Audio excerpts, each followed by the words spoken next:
সবাই কেমন আছো? জানি সবাই ভালো আছো। তো আমিও ভালো আছি, তার জন্য আমি চলে যাচ্ছি একটু বাজারে। কোথায় যাচ্ছি?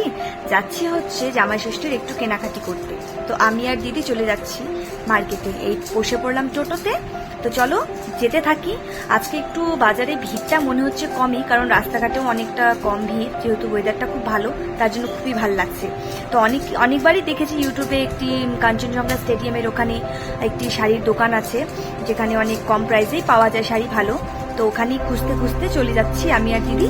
তো ওখানেই চলে গিয়েছি, খুঁজতে খুঁজতে চলে গিয়েছি দোকানের ভেতরে। তো এই যাচ্ছি দুজনে মিলে, আর ভাবছি কোথায় যাচ্ছি, ভুল যাচ্ছি না সঠিক যাচ্ছি। দেখলাম যে না, ঠিকই যাচ্ছি। ওই পেয়ে গিয়েছি সামনে দোকানটি, এই তো দোকানটি। এবার ঝটপট দেরি না করে আমরা দুজনেই বললাম যে চলো, পেয়ে গিয়েছি যখন আর দেরি করবো না। ঝটপট ঢুকে গেলাম দোকানের ভেতরে। আর এখানে অনেক রকমের ভ্যারাইটির শাড়ি আছে। তো যা দেখেছি ইউটিউবে যতটা বলে তার সেরকম আর কিছুই না। তো যাই হোক, গিয়েছি যখন, একটা কিছু না নিলে খারাপ দেখায়, তাই ওখান থেকে ঝটপট একটি শাড়ি নিয়ে নিয়েছি অনেক দেখে থেকে। তারপর ওখান থেকে সোজা বেরিয়ে গেলাম মহাবিস্তানে। ওখানে গিয়ে চলে গেলাম সরোবরে। আমরা এর আগেও সরোবর থেকে অনেকবার কেনাকাটা করেছি। তো ওখানেও গিয়ে প্রথমে ভালো লাগছিল না, কি কিনবো কি নিবো, মানে পছন্দ হচ্ছিল না। বাট অনেক খুঁজতে খুঁজতে আবার দাদাটাকে বলে আবার অনেকগুলো শাড়ি বাড়ালাম, আর ফাইনালি শাড়ি সিলেক্ট করে নিলাম। ওখান থেকে আমরা 3-4টে শাড়ি নিয়ে নিলাম।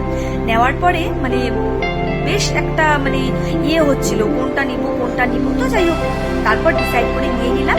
এবার চলে গেলাম ছেলেদের সেকশন। ওখানে গিয়ে প্যান্ট মানে রেডিমেড প্যান্ট আর শার্টের পিস না, তো ওগুলো দেখে দেখে পছন্দ করে নিলাম। আর এইভাবে আমাদের আজকে জামাই ষষ্ঠীর কেনাকাটা। আমার ভিডিওটা ভালো লাগলে অবশ্যই লাইক করো। টাটা।